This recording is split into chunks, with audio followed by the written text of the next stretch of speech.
Hello, everybody. Welcome to the Reinhardt Recital Hall in the Reinhardt Music Center on the IPFW campus. My name is Andrew Downs. I'm the director of the Mike Downs Center for Indiana Politics here at IPFW. The Mike Downs Center is a nonpartisan organization, and our purpose is to help people understand the role of politics and government in their daily lives. And we hope that by doing this, people will decide to become active participants in processes. This evening's program, though, I want to make sure that I thank a few people.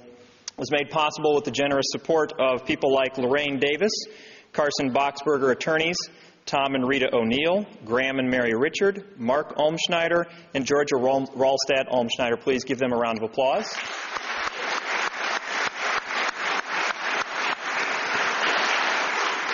I'm sure many of you noticed as you came in there were books for sale out front. They will still be for sale after the talk, and our speaker will be available to sign those after the talk as well. This evening, though, our speaker will be introduced by someone who knows him better than most. She co-edited Lincoln and Freedom, Slavery, Emancipation, and the 13th Amendment with him. Please welcome Sarah Gabbard.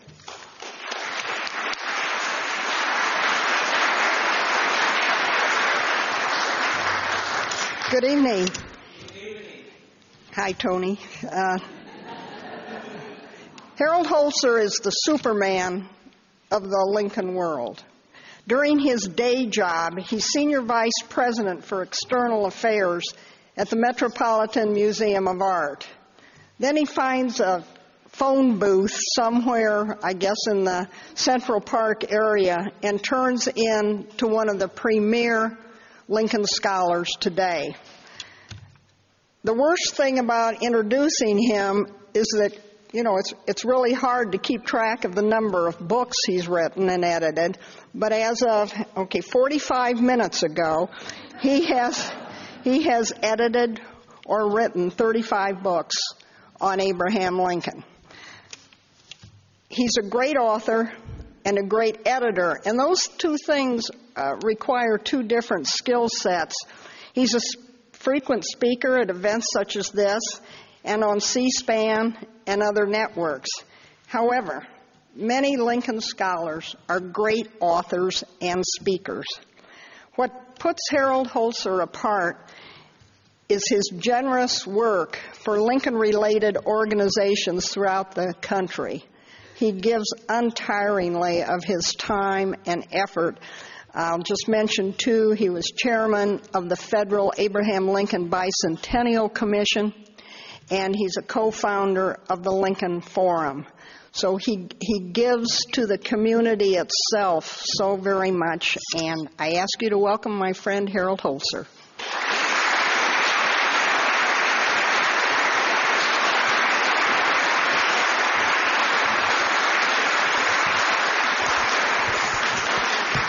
Thank you, Sarah and Andy.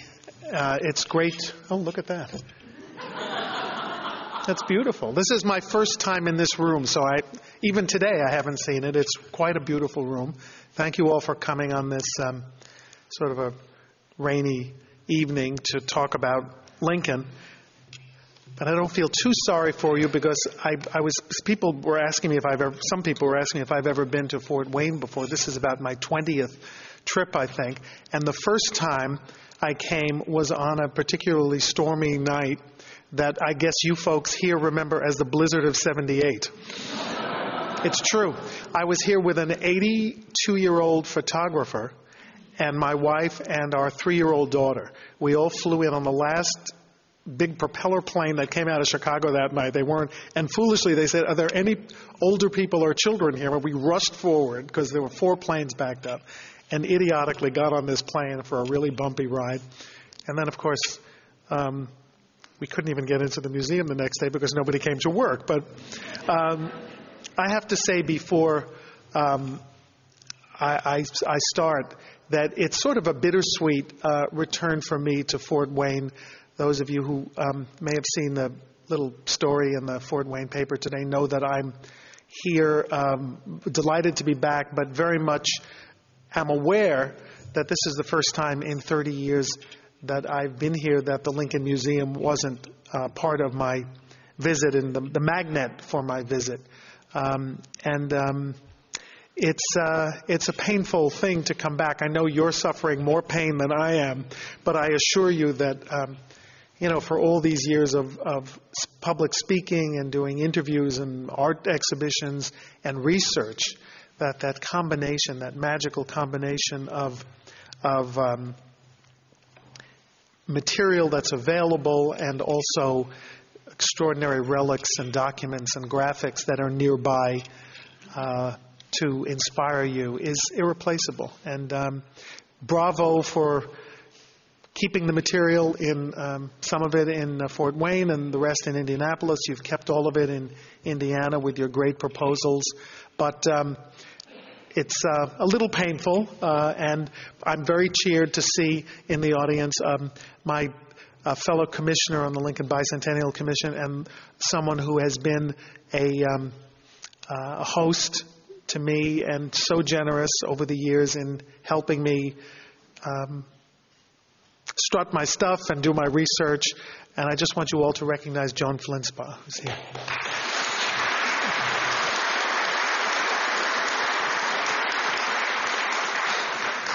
Now, Lincoln's Fort Wayne story was not quite so nostalgic.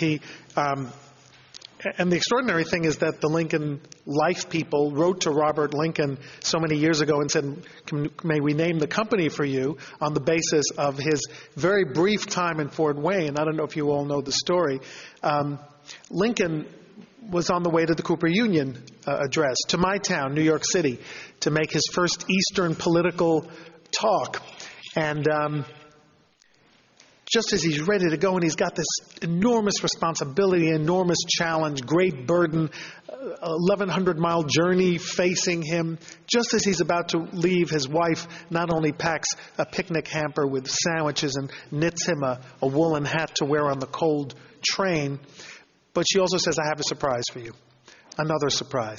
And that is that, my cousin, whose name was Mrs. Smith, her husband is off looking for work. He doesn't have work, and he's left her. And her people are from Philadelphia, so she's going to ride with you from Springfield, Illinois, to Philadelphia, right?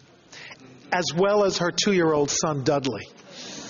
Now, those of you who have taken 2-year-olds, I now have a 2-year-old grandson who's very good in cars. But can you imagine doing an 1,100-mile train journey with a 2-year-old, at least as far as Philadelphia is concerned?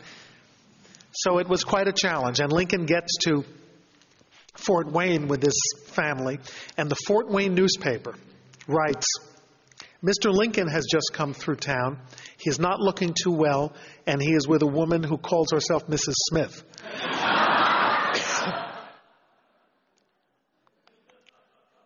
So I'll be happy just to be described appropriately. Sarah, wonderful Sarah Gabbard, who I should thank also for the introduction and for being such a good colleague over the years, mentioned C-SPAN. And I always tell my C-SPAN story because Brian Lamb interviewed me once in the Lincoln Museum in this wonderful exhibition that Joan encouraged us to do on Lincoln Life portraits. I never thought that we'd pull it off, but we had quite a nice show. And Brian Lamb, for those of you who watch him on Q&A or watch on book notes, he always does one gotcha question. He likes to, get something unexpected and usually disobliging out of you. With me, it started. It was at the beginning. He said, well, we're here with Harold Holzer in Fort Wayne, Indiana. Harold, where in Indiana is Fort Wayne? And I'm really pretty good at geography, but I just had no clue. And I had been here a dozen times like that, and I said, I have no idea. And he said, spoken like a true New Yorker. So that I learned I know it's in the northeast corner now. So the subject that I thought I would talk about today, in our back to school setting at this wonderful school, is Lincoln and education. Because I think it's an inspiring story, but also a complex story, and one that it's nice to reaffirm some of the legendary aspects of Lincoln's education, but also at the same time to examine what he thought of his own education, which is quite different than what he communicated to the public about the joys of self-education. In the year that he campaigned as hard as he could for the U.S. Senate, in 1858, Abraham Lincoln was sent a survey form for a congressional dictionary. In case he won, they wanted some biographical material. Age, birthplace, wife, children, tackling a potentially embarrassing question about his schooling. He had a one-word response. Education. He wrote, defective. And that's an interesting thing for someone to write. Now, Lincoln had a great sense of humor about himself, but not about his biography. He was very serious about his biography, about advancing the idea that he had risen from obscurity, poverty, and great challenge. But I think he was always a little bit inhibited, a little bit embarrassed about his want of schooling. In fact, he said once there was absolutely nothing on the frontier to excite ambition for education. So, of course, when I came of age, I did not know much. Well, what was Lincoln's education? In a way, it wasn't that unusually restricted for a boy who grew up in the remote frontier and the isolated communities that he was born into and was raised in. You know, if you go back to LaRue County, Kentucky today, to visit the boyhood cabin or the replica of the boyhood cabin that sits in this Lincoln Memorial-like Greek temple, there are no towns around it. It's very remote. He went to schools for what he called short periods. Most of this education is in Indiana, of course, where he went to ABC schools, he later said in another biographical sketch, by littles. That was another self-deprecating description of his education. Altogether, his formal schooling, he said it himself. You know, we don't have much in the way of memoir or autobiography from Lincoln, but he did say this, that his total schooling for his life did not amount to 1 year. What he learned late, he learned basically by himself, and he learned from books. Not from Kindles, not from the web, but from books. Yes, he really studied by firelight. And I think as we talk about all the astonishing things that Lincoln somehow absorbed and incubated in his amazingly fertile brain, despite these disadvantages, one of the things that I most appreciate is, and I don't understand it, like I don't understand how he absorbed as much as he did in terms of book learning, his penmanship. Anybody who's had to do research in original documents out there in the world, at the National Archives, at the Lincoln Museum, at the Library of Congress, you know, if you have to look up Horace Greeley or William H. Seward or people who wrote so only their families knew what they were talking about, Lincoln has really beautiful, simple penmanship. And it's he practiced that a lot too. Practice, that's what he did. Before we look at what Lincoln did to educate himself and what he did to make sure others were better educated, which is also an interesting point about his education, it's important to recognize and understand something about a man who has sort of become the most important autodidact in American history. Because we do make a virtue of his self-education, but again, I think Lincoln regretted it. Certainly was somewhat embarrassed about it and liked to make light of it. There's the story of his entrance to the Lincoln-Douglas debate at Galesburg, the third debate, as I recall. And it turned out to be a nasty day, and the grandstand, or the platform that had been erected in the middle of the old Main, which was the campus of Knox College, it was so windblown that the organizers thought it wasn't going to last through the 3-hour debate. So they hauled it off in the early morning and repositioned it against the wall of the college itself, against the side where the wind would be absorbed by the stone, and people would hear because the wind would carry the words out. So when Lincoln got there, he had to walk up the stairs of the main college building, and they had to open this big window, and he stepped out of the window with those long legs, and he said, "You know what I like about this debate? Now I can tell my friends that I've gone through college." Again, a little bit of embarrassment about the lack of education. He once rode through Rutgers, New Jersey, another college town, and said, "This is what I've always regretted, the want of a college education. Those who have it should thank God for it." Appreciation, again, of higher learning. One of the schools he went to was run by a local justice of the peace named Andrew Crawford. Lincoln went there no more than 3 months. It was a blab school, which meant that it was populated by a collection of children of, virtually all ages. Anybody who wanted to learn or whose parents wanted them to be in school was there, regardless of where they were in school and grade and in ability and performance. And they read aloud, hence the name Blab School, aptly named. And the only interference the teacher made is that when the teacher would walk around the rows, row to row, and if a youngster was not reading aloud, he got belted with the ruler or the stick. And that was the extent of the teacher's influence on Lincoln. Because as Lincoln and one of the other students in the school said, the main role of the teacher was to learn us manners. Obviously not good diction, but learn us manners. He later went to a school run by a guy named James Swaney. Yes, 4 miles from home. Yes, the stories of Lincoln walking miles to school. I know all of our parents have tortured us. And when we get up early for the school bus or whatever, Lincoln walked miles to school. And yeah, there were times when he walked miles to school. But it's not really an applicable story because it was only 4 months. And then he stopped walking to school and he stopped going to school.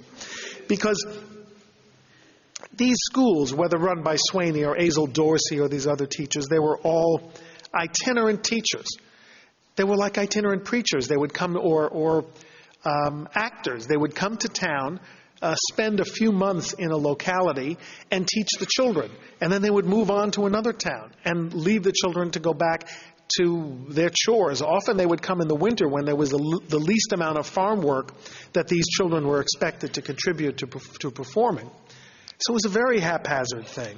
I mean, genuine education at the time was classical and very formal. It was Latin, it was Greek. But in Indiana, Lincoln said, and this is not an anti-Indiana statement, but this is what he said, no qualification was ever required of a teacher beyond reading, and he wrote reading, writing, and ciphering to the rule of 3, which, by the way, is not a simple thing, ciphering to the rule of 3. I found out it's actually sort of sophisticated ratios and proportions. But as Lincoln put it, if a straggler supposed to understand Latin happened to sojourn in the neighborhood, he was looked upon as a wizard. We don't have many examples, obviously, of what Lincoln wrote or did in his schoolwork in the early days. A lot of it was undoubtedly done on slates that were like the blackboards we had in school, wiped clean for the next student or the next day. But Lincoln did somehow miraculously have a scrapbook, a sum book we call it, but I don't know, it's this big, long pages. And years ago, it was separated and different collections owned different pages. I'm not sure, did the Lincoln Museum, Joan, have one of those pages? No. But there are some in California, there are some in Washington. On these pages of this sum book, Lincoln wrote the first words we know that he wrote. And, Lincoln was always sort of an amateur poet. He loved the idea of being a poet. He wasn't a great poet, but he wanted to be a poet. These are the first words we know that Abraham Lincoln wrote. He was about 15 years old, maybe 16, maybe even 17. Abraham Lincoln, his hand and pen. He will be good, but God knows when. Abraham Lincoln is my name, and with my pen I wrote the same. I wrote it here in haste and speed, and left it here for fools to read. We don't know whether he invented that poem or whether it was something that children learned in those days. It was primarily an arithmetic book, and he did his sums in the book. It was a rather precious commodity to have a scrapbook. Because, as a neighbor said, this is testimony from his neighbor in Indiana, Lincoln would sit up late in the night, kindle up the fire, read by it, cipher by it. We had a broad wooden shovel on which Abe would work out his sums, wipe off and repeat till it got too black for more. Then he would scrape and wash it off and repeat again and again. His own stepmother echoed this remarkable testimony. She said he ciphered on boards when he had no paper or slate. And when the board would get too black, he would shave it off with a knife and then go on again. It was not easy to keep a record or practice. But there were also books, and I'll explain that in a second. As his neighbor, Mr. Crawford, said, while other boys were out hooking watermelons, that means stealing them, I think, and trifling away their time, he was studying his books. He studied in the field during the day when his horse rested. He read by night. He read when he woke up, and he read when he went to sleep. His stepmother put it best again. When her own boy was away at dances, Abe was at home with his head in the fireplace. You know what she meant by that. Reading or studying. What did he read? Well, we can thank his extraordinary stepmother for all of this. Not only for fighting with his father and begging him for time so that Abraham could read, so that he wasn't expected to work all the time. That was the constant battle in the home, for which, by the way, Lincoln really never forgave his father. Lincoln lost his mother at a young age, and it's a tragedy he never got over, but he was blessed by the arrival. You know, his father left Lincoln and his sister alone on the frontier for months. Today social services would take the children. I mean, there's no way that you could accept this today. Left these young children alone with some cousins, adult cousins, not too far away, but not too close either, while he looked for a wife. He found the wife, found a widow woman with her own children, brought her back. Sarah Bush Johnston brought with her soap to clean the children and clothes or cloth to make them clothes, and told her husband, who was a good carpenter, put a floor on this place. It's revolting. You know, it had a dirt floor all those years. But she also brought a Bible. And that was the book. Not only the good book, but the first book that Lincoln read and read and read. In handling a thought, he said, I'm not satisfied till I have bounded it north and bounded it south, as he put it, and bounded it east and bounded it west. This astonishing concentration he had. He was, you couldn't deflect his attention. You couldn't get his attention when he was reading until he looked up, and then all the people who knew him best said, now he's memorized it. Now he knows it. Now you can test him. Now he can read it back. Astonishing memory, astonishing diligence, and the opportunity that his stepmother brought. We're not sure that she could read it at all, but somehow she had a family Bible, miraculously. Of course, that was what families had. If they had one book, they had a Bible. And we see evidence of the inculcation of the Bible in Lincoln's speeches as an adult as a result. He read a book called The Kentucky Preceptor, School Orations, Poems to Recite, Dilworth's Spelling Book and Reader. He worked hard at it, but one flaw Lincoln had in his education, or at least in his accomplishment, he was always a pretty bad speller. You can see some words like inauguration. You'd think that when he was ready for his second inauguration at the age of 56, he would know how to spell inaugural, but he always spelled it inaugural with an E-R-A-L, because that's probably the way he said it, inaugural. The great thing about the web, a lot of us today, as we've gone through the day here at Fort Wayne, have been debating the virtues and the vices of the World Wide Web. One of the great things is that these books that people have alluded to for years, you can download and print out the whole book. So if you're interested in Dilworth's Spelling Book and Reader, you can actually print out the whole book easily from the web. I think it's legal. And look at what Lincoln read to educate himself. Chapter 8 begins with this fascinating, it's no wonder that people didn't go far in school, because this was the lesson. Repeat these words: throb, scrub, stub, shred, thread, sprig, scrap, strap, strip, sprat, split, scrub, black, I could go on for this, goes on and on and on. I guess it was elocution, spelling, definitions, but it was not exactly thrilling. Here's a poem from that book I found. Lincoln must have taken this to heart. On all occasions to declare the truth is most praiseworthy in a virtuous youth. A fault extenuated by a lie is doubled in reality thereby. You know, Lincoln earned that nickname, Honest Abe, through painful demonstration of his fairness and balance. And maybe this was the very first lesson he ever got about the virtues of honesty. But here's one thing he might have read that warned against ambition. So this is one vice that Lincoln just said, I'm not going to listen to this advice. I'm going to be ambitious, because he clearly was very ambitious. Dazzled with hope, we cannot see the cheat of aiming with impatience to be great. When wild ambition in the heart we find, farewell content and quiet of the mind. For glittering clouds we leave the solid shore, and wanted happiness returns no more. Terrible warning against what they called impatience to be great. Lincoln had an impatience to be great, and there was a lesson that he did not take to heart. His next book was called Scott's Elocution, also downloadable, and I find this one fascinating because it has illustrations. Probably this may have been the first illustrated book he ever saw, of children who look like 17th century English children with long wigs. They look like William Penn, gesturing. And it has instruction on public speaking. When saying a word for emphasis, gesture gently to the right. Then go back on your other foot and gesture. Everyone who heard Lincoln speak said he never gestured. And probably these ridiculous pictures and instructions were what warned him against overdoing the gestures. And good things in this book.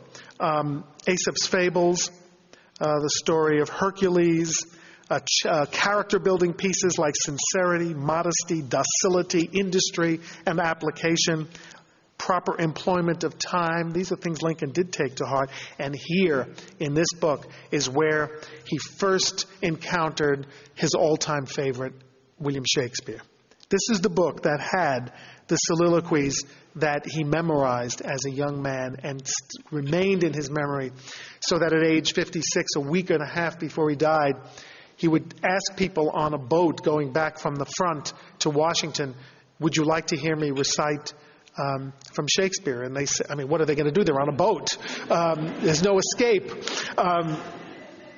But I hear him, I can hear him or imagine him reading the wonderful soliloquy from Richard III before the Battle of Bosworth, and I'm committing it to memory and then applying it to the Civil War, because it almost sounds like the stories we hear about the brother against brother wars that he had to preside over. 'Tis now the dead of night, and half the world is with a lonely, solemn darkness hung. How awful is this gloom, and hark, from camp to camp, the hum of either army stilly sounds, that the fixed sentinels almost receive the secret whispers of each other's words.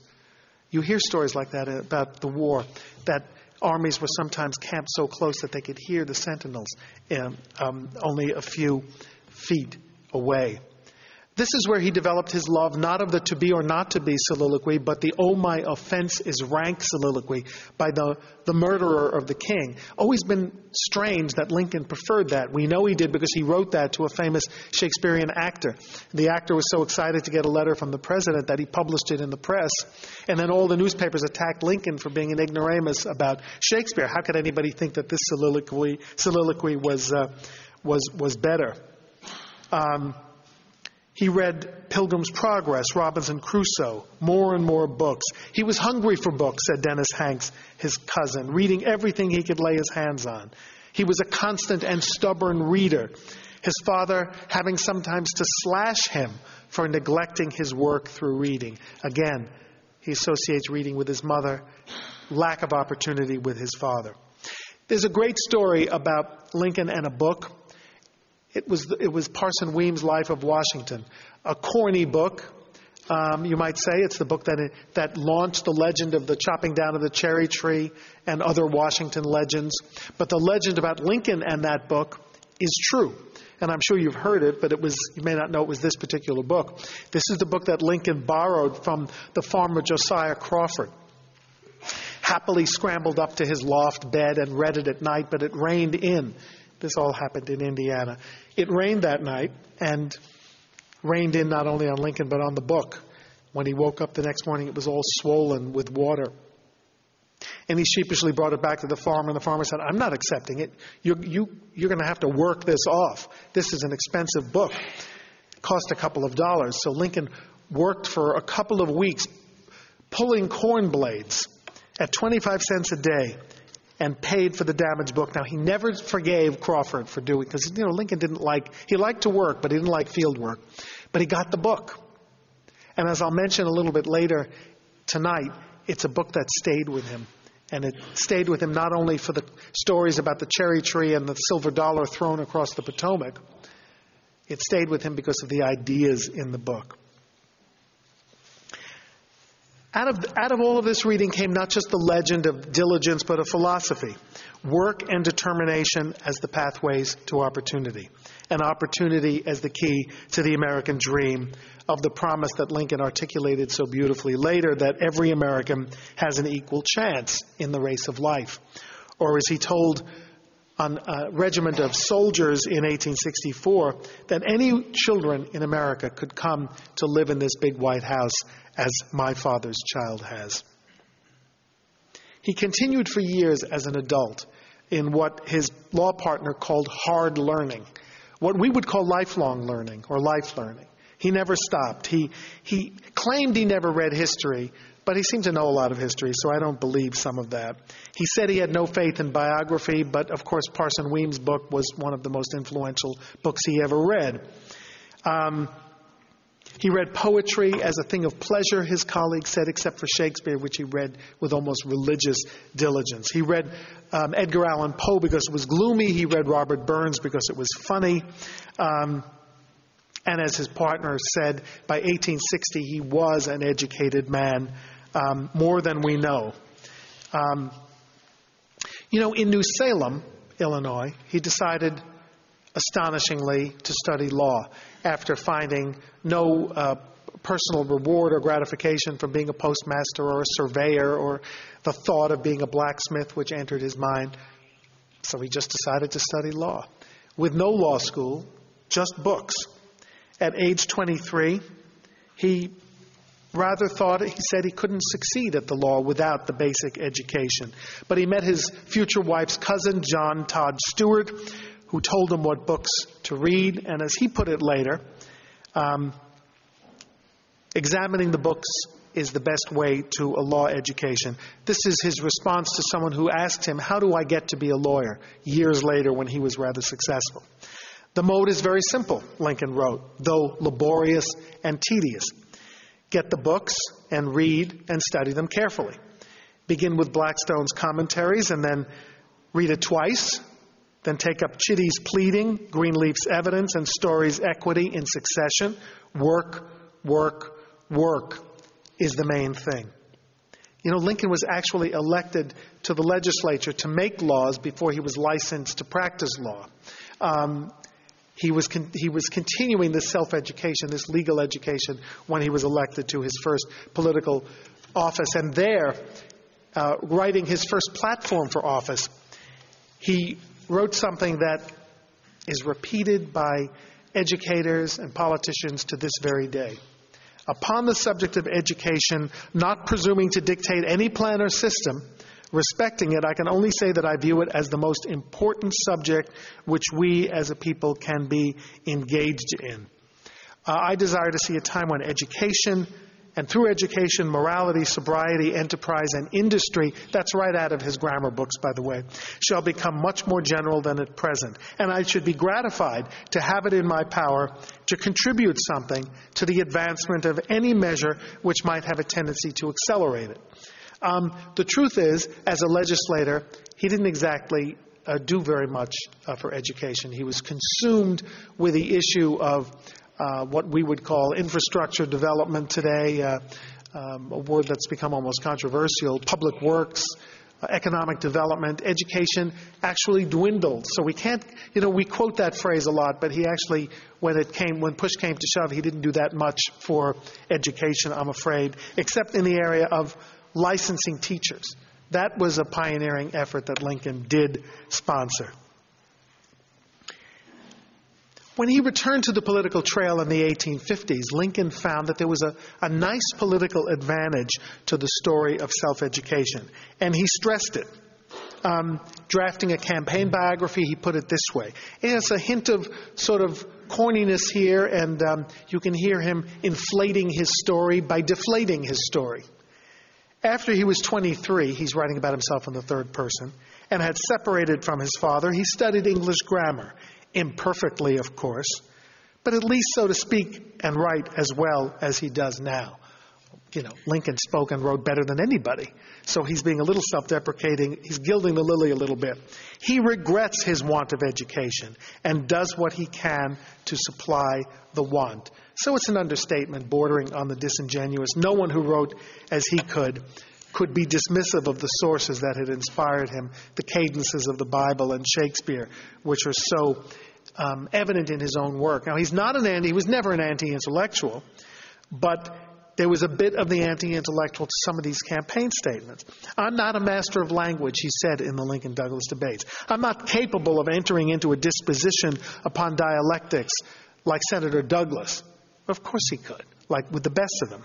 But we call it now the law of diminished expectations. If you lower the expectations by saying, I don't have an education, you shine that much more when you prove, in fact, that you're equally sophisticated with those who have been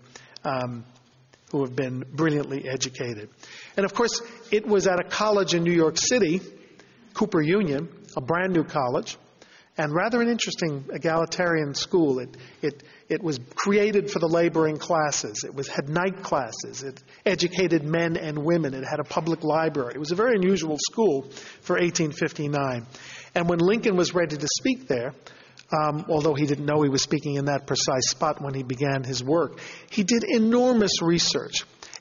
We have his law partner's testimony that Lincoln never did legal research. I don't believe that for a minute, by the way. When it was time to do Cooper Union, to research what the founders believed about the federal government's right to control the spread of slavery, he read the congressional record, he read the constitutional conventions, he read the state constitutional convention transcripts. He worked and worked at proving his case. He rejected the idea through this kind of study that, as he put it, that labor and education are incompatible, or that any practical combination of them is impossible. Because according to that theory, a blind horse on a treadmill is a perfect illustration of what a laborer should be. All the better for being blind. So he couldn't kick understandingly. Lincoln did not believe a very prevalent theory at the time that regarded it as a misfortune that laborers, as he put it, should have heads at all. He said free labor says no. Free labor says that as the author of man makes every individual with one head and one pair of hands, it was probably intended that heads and hands should cooperate as friends. In one word, free labor insists on universal education. And to Lincoln, as he reemerged in the 1850s, the idea of self-improvement based on natural rights applied to slaves as well as free men. Everyone had the right to expect to improve his lot in society. No lot in society was fixed forever. And the avenue to improve yourself was not just monetary, it was educational. Don't forget, Lincoln married a woman with a college education. Pretty unusual. And when it came time to educating his children, it's interesting here. Lincoln did not say, here's my collection of Shakespeare, have fun and report back to me when you've memorized. He lost one child at around three, so we don't have much educational information. His middle child, Willie, well, the boy who became the middle child when the second son died, was rather a prodigy. He went to some academies, local academies in Springfield. He was a poet. He was a published poet in the Washington newspapers when he was 11, or 10 actually. He died at 11. So we don't know what he would have amounted to, tragically. Now the younger child, and I'm going in sort of my own order here, Tad was practically uneducated, at least until after his father died. We're not sure what the problem is. We've heard every explanation from a cleft palate to learning disability, but he certainly was not. He certainly had a speech pattern that made it very hard for people to understand him. We know he pronounced Papa Dear, Pappy Day. That was the one little hint we have of how the words came out. His father understood him, his mother understood him, and brother, but no one else. And Tad was never required to be educated. Lincoln said he's got plenty of time to become pokey. And he blazed through these tutors in the White House as they fled under his wrath. He made them help him with theatrical performances and tethering his goats to wagons and driving them through the White House, but not in school. He expected the most of his oldest son.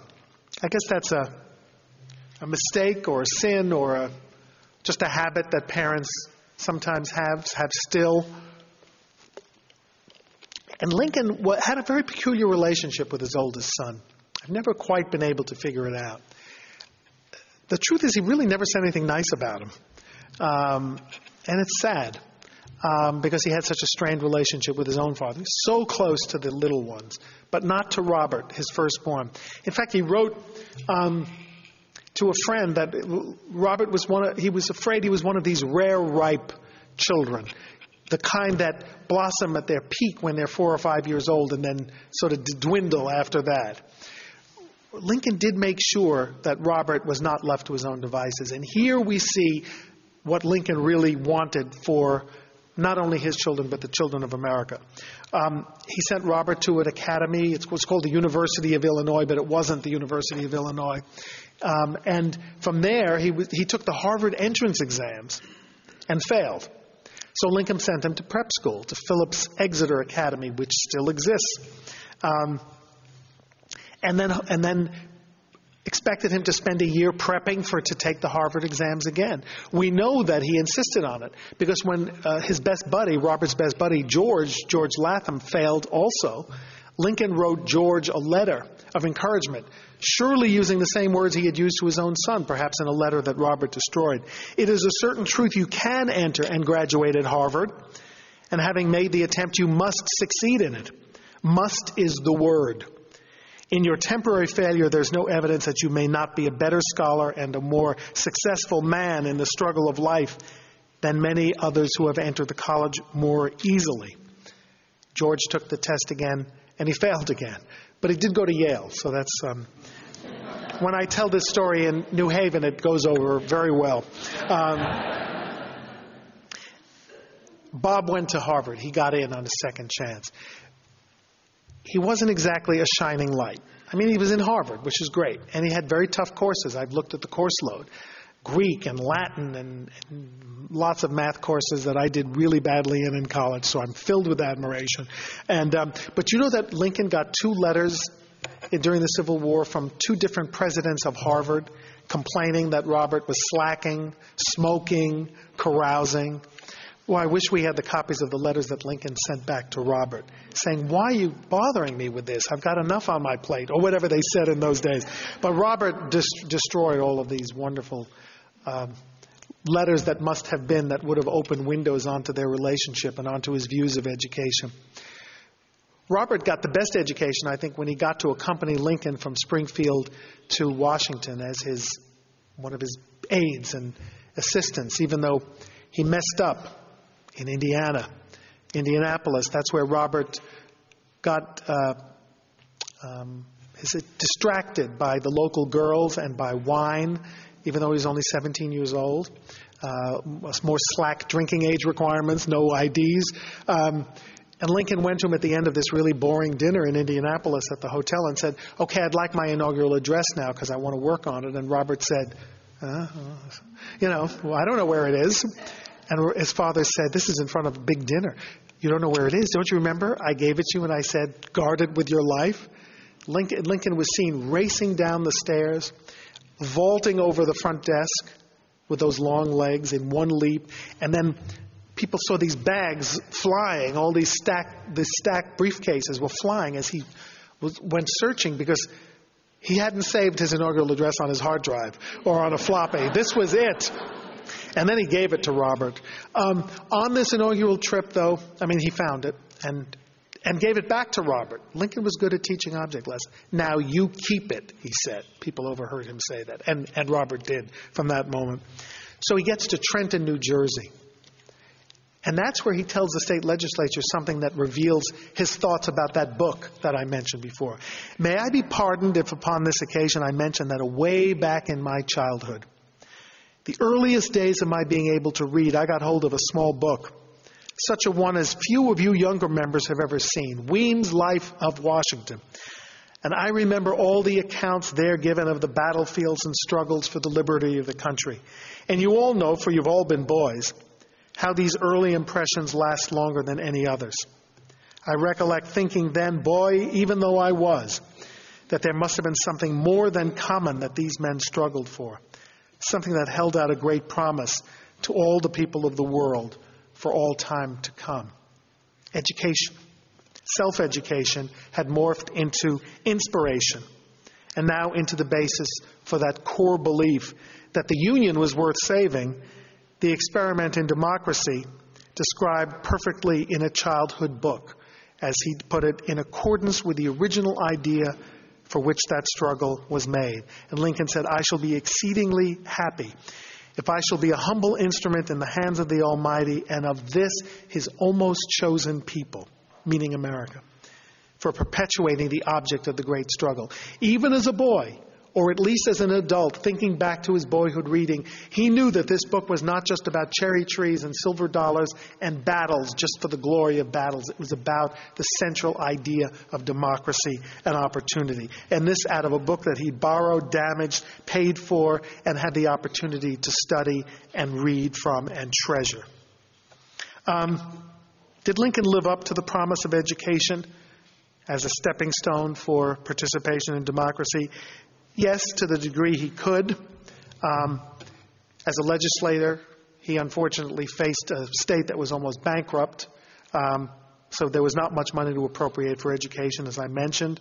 As president, his presidency was bound, as he would put it, north and south, east and west, by a war. He was a commander-in-chief from the first day until almost the last, leading a government that was paying almost $1 million a day on war.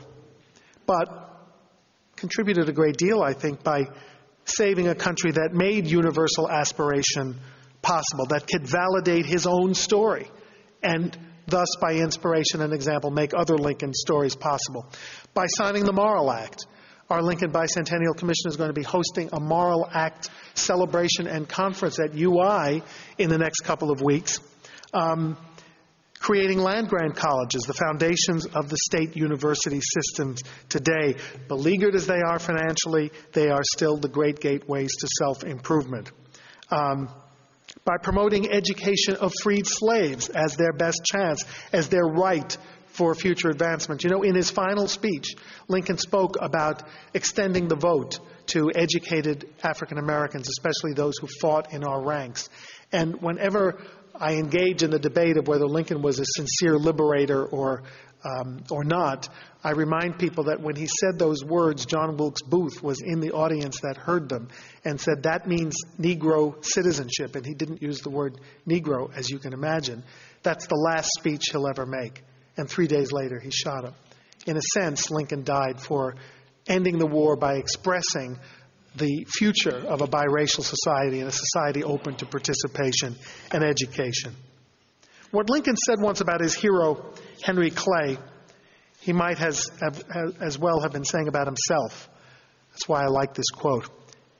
Clay's lack of a more perfect early education, however it may be regretted generally, teaches us at least one profitable lesson, that in this country one can scarcely be so poor that if he will, he can acquire sufficient education to get through the world respectfully.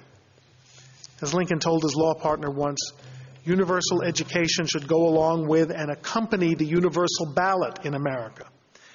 The very best, firmest, and enduring basis of our republic is its education, the thorough and the universal education of the great American people. Because to Lincoln, as he put it in another comment, the intelligence of the mass of our people is the light and life of the republic. Education for Lincoln was the kindling for that intelligence of society. It was not easy for him to acquire the knowledge he did, and he learned enough about it and himself to know that not everyone could follow that path. He learned about the struggle of self-education sufficiently to create the land-grant colleges and to send his own son to the prestige university in the Northeast. It takes a lot to do so much in self-education and yet realize it's not for everybody. I think that's the remarkable part of the story. Because the quest for learning can and should burn as brightly and as irresistibly as those giant frontier hearths before which Lincoln sat or sprawled, entranced by books, by numbers, by poetry, by education. Thank you very much.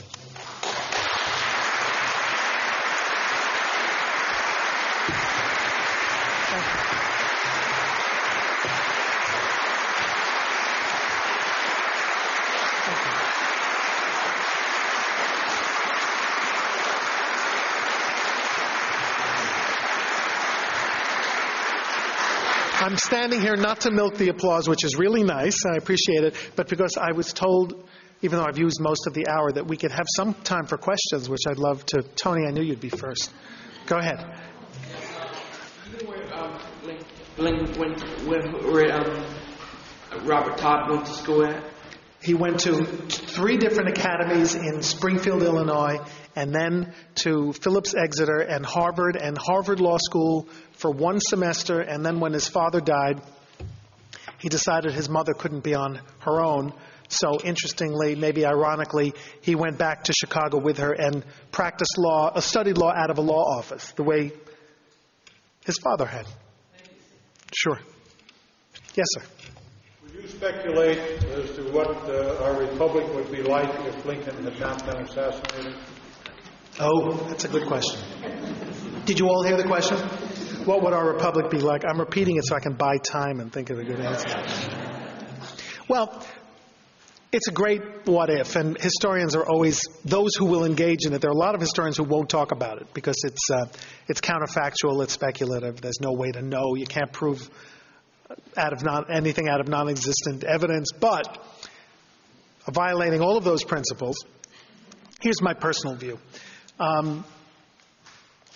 I don't think we would have had that African Americans would have received the immediate benefit of voting rights in the South and immediate educational opportunities that the Republican Congress, over President Johnson's objections, created immediately, and which were then so abruptly withdrawn, plunging the country into, 50 years or 70 years of Jim Crow and segregation and requiring a second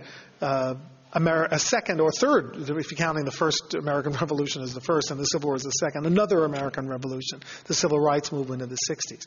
Lincoln was slow to act with almost everything he did, but he liked to have the wind at his back in terms of politics and public relations. He liked to think that he liked to let people think that he was being pushed. He said, I don't control events have controlled me. One of his other famous disingenuous statements, because he was a brilliant leader, he just liked to let people think that they were pushing him toward a goal. So the bottom line of all of this is that I think extending voting rights, desegregation would have been slower and surer. But maybe if Lincoln had served through the 1860s, we wouldn't have needed what happened in the 1960s. That's just my guess.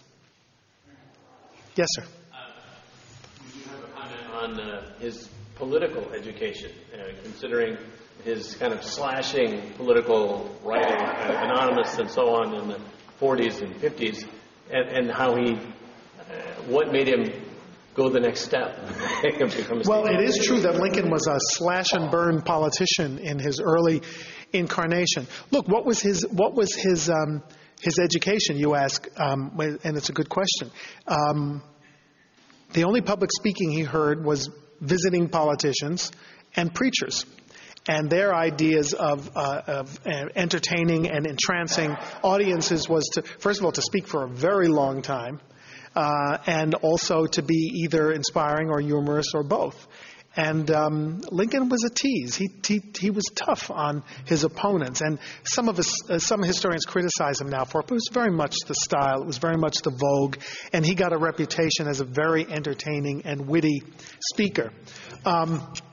I think he saw enough of that kind of speaking to come to dislike it, and he developed a rather different style, and that is much more factual, much more lawyerly. And I think part of his education as a political speaker came from his work with juries and with legal briefs, the conciseness of his argument, the building of an argument, to the use of logic, so that when he comes to Cooper Union and he does research and logic with humor, it's a revelation to people. It's such a fresh style. He's really reinventing the political dialectic after being one of its routine practitioners for a long time. I don't know how, a lot of this with Lincoln is inexplicable. Like, most of us in this room can take the Bible and Shakespeare and lie in front of a fire and not come out of it with the kind of talent that Abraham Lincoln had. So there's got to be something genetic or God-given that he also possessed it's flabbergasting to even think about. Somehow he takes this changed style. He goes from the bombastic to the legalistic. And then his writing becomes elegiac. And I think that happens when he leaves Springfield. And suddenly, because the train is leaving, he's not going to give one of his 1-hour speeches. He gives a 2-minute speech. And then he realizes that shorter is better, partly because he thinks presidents ought not to speak publicly. And he seldom did. 2 inaugurals, Gettysburg, a few speeches in the White House, not many public speeches at all. But by the time he gives his final public speeches, Gettysburg and the second inaugural, there is majesty and poetry and, magically conceived. So he's bridged yet another chasm in political oratory and gone one step further. I don't know if that explains it. It admires it. It acknowledges it. But part of it is inexplicable, I think. Yes, sir. Through your studies, did you find anyone that Lincoln sort of admired, or did he have any mentors or advisors that inspired him? That's a very good question. Who inspired Lincoln? He did have a mentor named William Mentor Graham, appropriately named, who was a teacher who lent him books and guided him, and John Todd Stewart. Those are on personal levels. His cousin Dennis Hanks, who was quite a character, told people later, he lived to be about 95. He was actually struck down by a carriage one day, or he probably would still be here telling stories about Lincoln. He said that he gave Lincoln a buzzard's quill and taught him to write. If you've ever seen Dennis's writing or handwriting, you know that it couldn't have been. And he used a bird's blood as his first ink. He did admire Dennis. Dennis was his big cousin and his mentor, teaching him all the important things that boys have to know, I suppose, to get around. Politically, it was definitely Henry Clay. Henry Clay he called him his beau ideal of a statesman. He modeled himself on the idea of compromise and conciliation, although in the end he's not remembered for that. And he liked to say he admired Jefferson and thought him a hero. He especially did so because he knew it annoyed Democrats that he would take credit for Jefferson. I find one of his most astonishing relationships to be the relationship with George Washington. Because you read his speeches, some of his Washington's birthday orations. Washington is peerless. Let no name be spoken with Washington's. Nothing. Washington is incomparable. Washington is the greatest man on earth. And, one of his great stories, one of his great bawdy stories is about George Washington, which Doris Kearns Goodwin has now made one of her stand-up. It's always more shocking when she says a dirty word than if a guy says a dirty word. But Lincoln, I'd like to tell the story of an Englishman who came to the United States and said, we don't have very much respect for George Washington. Why, we have his picture in our outhouse. And Lincoln responded, well, there's nothing that makes an Englishman shit more quickly than a picture of George Washington.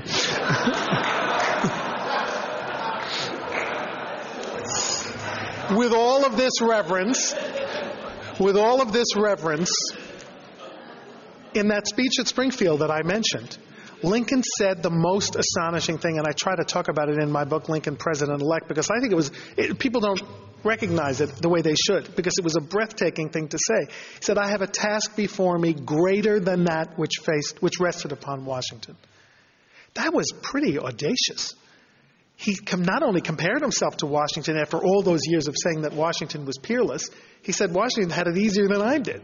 All he did was create the country. I've got to save it. So I think after 1861 or 2, Abraham Lincoln's hero was Abraham Lincoln. I find that that man never lacked for ego. And Charles Sumner, the Harvard-educated senator, living icon to abolitionism, he was nearly killed on the floor of the Senate. Brilliant, Harvard-educated, spoke French, spoke Latin, came to meet Abraham Lincoln in February 61 when Lincoln got to Washington, saying, this is going to be fun because this guy is a hick. He left saying, I never felt anyone have more intellectual arrogance in my presence than that man. Lincoln was nobody's fool, and I really think that after a certain period, he didn't look up to anybody. And it's a rather remarkable part of his personality that's not examined too much. Yes, sir.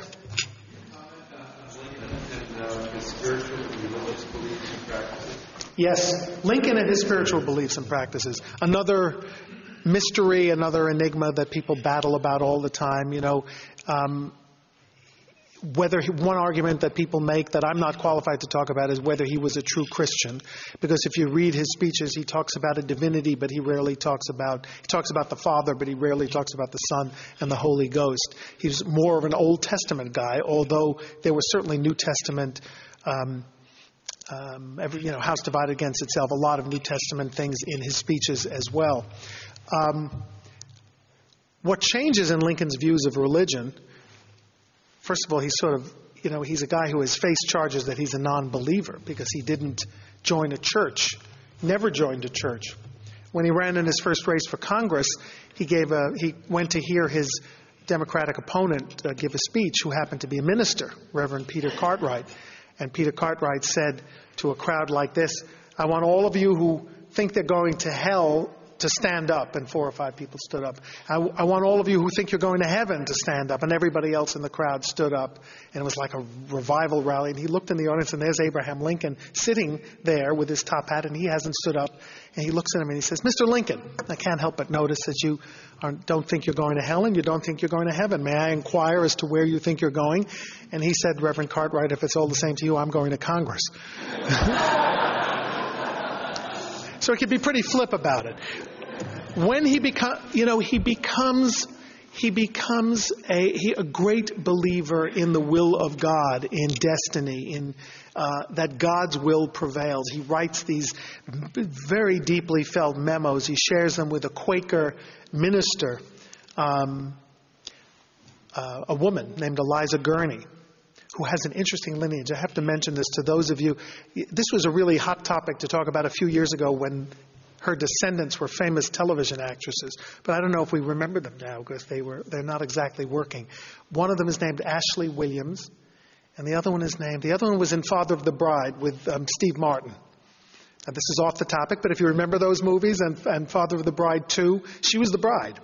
That lovely little actress was descended from this Quaker minister, Eliza Gurney, and they actually lived in the same town in New York State, in Westchester, that I grew up in. And Ashley, who was in Something Miami, some TV series, and also on a soap opera, was in my daughter's class. But I never knew that they were related to Eliza Gurney until I misquoted the Gurney, this manifesto on divine will, and the dad corrected me and said, well, I have the original, in the house. So that was a pretty remarkable thing. Lincoln believed that God's will was guiding his hand in the war. did he really believe it? Did he come to that kind of a decision that God was responsible for everything? In a way, I like to think, or not like to think, but I think, how else can a man deal with 600,000 deaths unless he punts responsibility to a higher authority? It's almost too much to live with. It's almost too much to survive. He has to think that God's hand is there. And in that great second inaugural, he does, go back to the Old Testament and says that the reason for this war, the reason for all the suffering, is the sin of slavery, and the North is as guilty as the South. And if every drop of blood drawn with a lash has to be repaid by one drawn with a sword, as was said 3,000 years ago, so it must be said again, the judgments of the Lord, not my decisions, the judgments of the Lord are true and righteous altogether. It's a long story, lots of books written, and more books really needed, because there's no final answer there yet. Back there, yes, sir. I have 2 questions. Okay. First of which is, if I want to see something about Lincoln, I could go to Springfield, Illinois. You mentioned some other places. Where else might I go?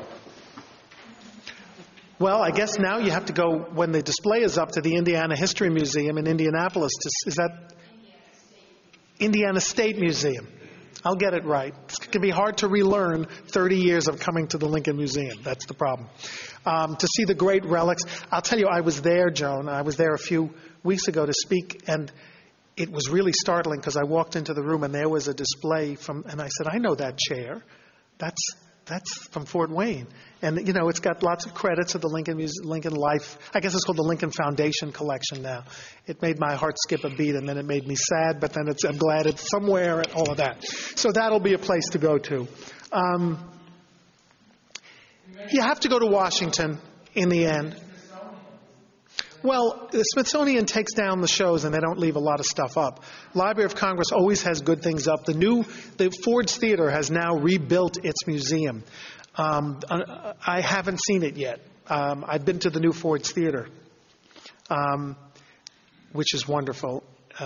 Second incarnation of the new Ford's Theater. But they have a wonderful collection, and it's now not just about the assassination, but also about the Lincoln's presidency.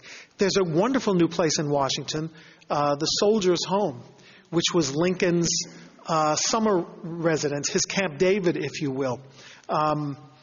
And that's a rather miraculous place for the absence of of relics. It's just the room, empty rooms with chairs so that you can sit in and imagine Lincoln in residence there, with soldiers living there as well, guards as well as wounded soldiers who had retired there. That's another wonderful place. The Huntington Museum in San Marino, California, is another great place. Lincoln College Museum is reopening and rededicating. Did I hear another good one? The Lilly Library in Indiana.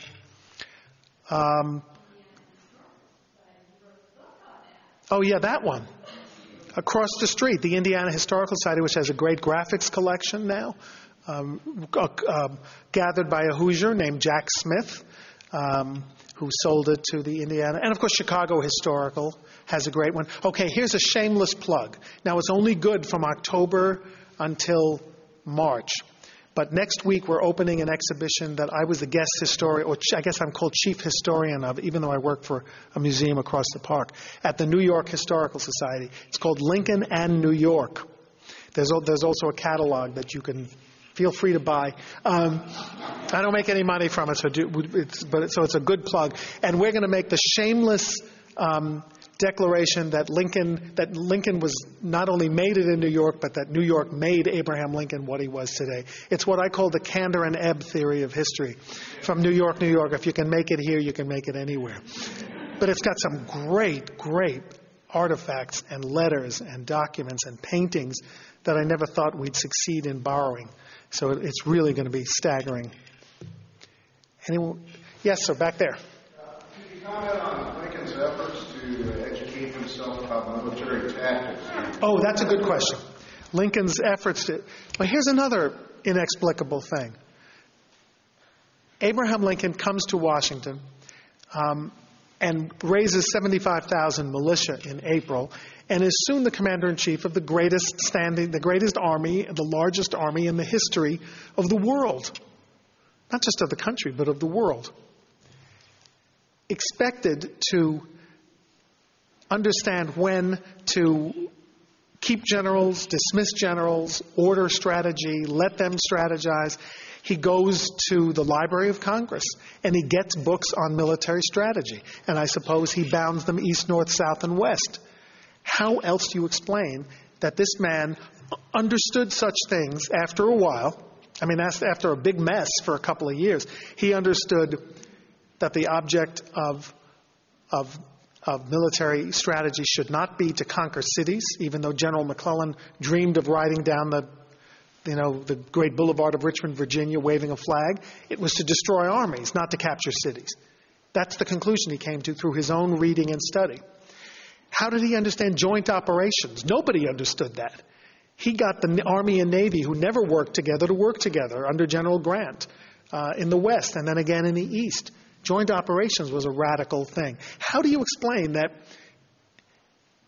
this Swedish inventor from Brooklyn comes to Washington and says, I've got this model of this ironclad warship. You may not know that there was one in France, but I hear they're doing one in the Confederacy, and you might want to think about it. And Lincoln looks at this model of a thing that lies in the water and looks like, as they said later, a cheese box on a raft. And that he says, he doesn't know quite what to say, so he does a Lincolnism. He says, well, after hearing your explanation, I'm reminded of what they said when the beautiful woman put on a stocking. I think there's something in it.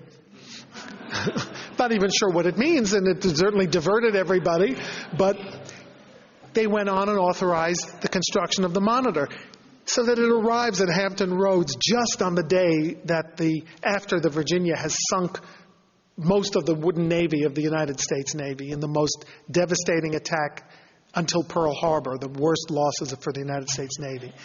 He understood technology. He understood meteorology, balloon reconnaissance, repeating rifles, and some tough things. The use of the chemical niter, which was practically an advance that led to something akin to napalm. He said, we can't win this war with elder squirts and rose water. So he understood technology as well. Again, as you very wisely put it, self-education, but miraculous and really fast. He didn't have leisure to sit in front of a fireplace between corn blade pulling. That was a rush course, but he got an A. Yes? What part of Lincoln's early education or reading may have led him to his dislike of slavery? That's another good question. What in Lincoln's reading led him to his dislike of slavery? I'm not sure that any of the early reading that you would call education would have done that for him. That was born of personal experience and evidence. Seeing slaves marched along the Cumberland Trail, which, a tributary of which basically ran outside of one of his Indiana cabins. Going on a flatboat to New Orleans and seeing slave auctions, of seeing slaves chained together, as he put it, like fish on a trot line, things that haunted him. And then somehow the transference of that reality, the denial of opportunity to the opportunity he reads about Washington's America and the founder's vision of America. Somehow there's a coalescence.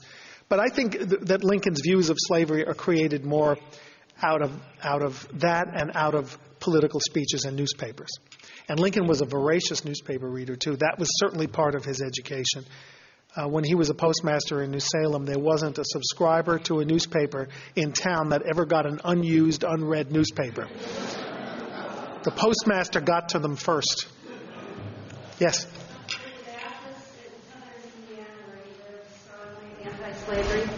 Yes, they were. The Baptists absolutely were anti-slavery. But as most young people did, Lincoln didn't behave too well in church and was sort of famous also for, again, this is actually an example of his amazing memory. He would come out of the sermons and begin to repeat them, making fun of the preacher, imitating his style and gestures until his father would come and knock him off the tree stump. So, but that's a very good point. Certainly, anti-slavery Baptist tradition was a part of that education as well. I got to redo this speech based on all these questions. So good. Yes. There's an author from Southern Indiana named Conway who has written a book about Abraham Lincoln's youth, in which he says he Abraham, beat up on a gentleman who was whipping a slave for something a white boy had done in Kentucky. And he had to escape to the river and row across to save his neck. Have you heard of Conway? I haven't heard of Conway, and that sounds a little bit like something of a myth. The book I recommend about Lincoln and Indiana is a new book by a fellow named William Bartelt, who's written a very good book about Lincoln's Hoosier years. I'm sorry I don't know that. Now I have to end on a better note. Maybe I'll know the answer to this next one. Yes? Yeah, a lot of what we know about Lincoln's political ideas come from the debates he had before the war. And of course, the war seems like it settled a lot of those issues. From what you know about Lincoln and what he was exposed to, can you project what would have been the Republican Party's ideology going into the post-war period? Would it be just taking a page out of, let's say, Henry Clay, the Whigs playbook, or do you think there was something different there, not just... No, I think it's not as Whiggish as it was before. I think Lincoln, by then, has given up the notions of the Whiggish, laid-back presidency and congressional dominance. And I think, as a political strategy, Lincoln is, of course, for enfranchising people of color in the South, because you break down the one-party system in the solid South, and you give a chance for your own party, just for politics' sake, to multiply its influence and its representation through the states. I think what Lincoln continues to believe in from the Whig philosophy, bound as he would have been by the economic realities of, where do you go with the income tax after the war ends and things like that, is economic development, is improvement, is bridge building and road building and canal building. I mean, this is the guy who represented the railroads against the bridge people against the claims by a boat operator, a boat company, that a bridge is an unnatural impediment, and therefore if a boat with a drunken pilot crashes into a bridge, the bridge is responsible.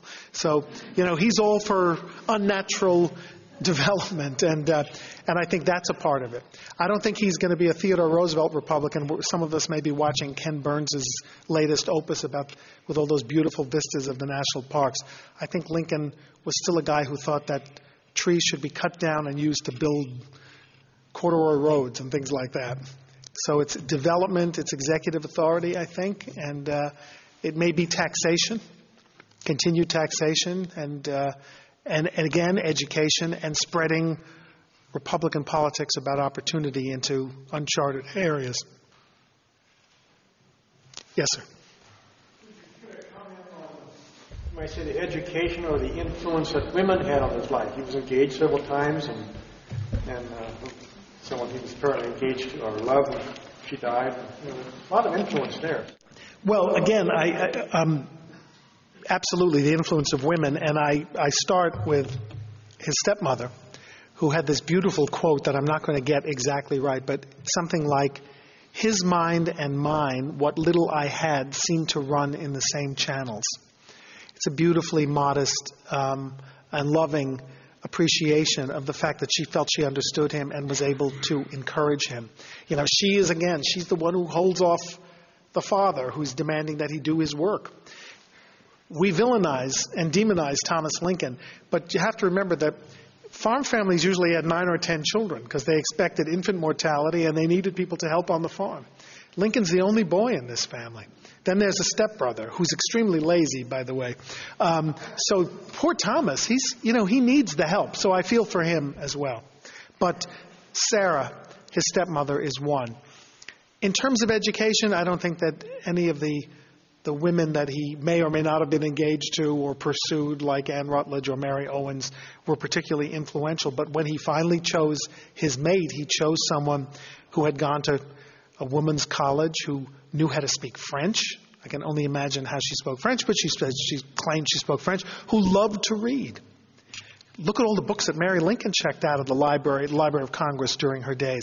And you know what their bond was originally? Poetry. They both loved poetry. They wrote poetry together. I think they wrote a poem about the death of their son and published it in the newspaper. But they wrote satiric pieces attacking other people together. So they were bound by the love of literature. So Mary becomes the great influence. But then, Eliza Gurney is an influence. Sarah Josepha Hale, who we remember most today as the author of Mary Had a Little Lamb, was the editor of Godey's Ladies Book, which was so she was the Anna Wintour of her day, like Vogue magazine. It was Sarah Josepha Hale who came to the White House and begged Lincoln to make Thanksgiving a national holiday, and urged him, drafted Thanksgiving proclamations, and if it wasn't for Mrs. Hale, we probably wouldn't have the Thanksgiving holiday that we have now, so we can thank her for those wonderful, glorious weekends that we get. So she was another influence. Some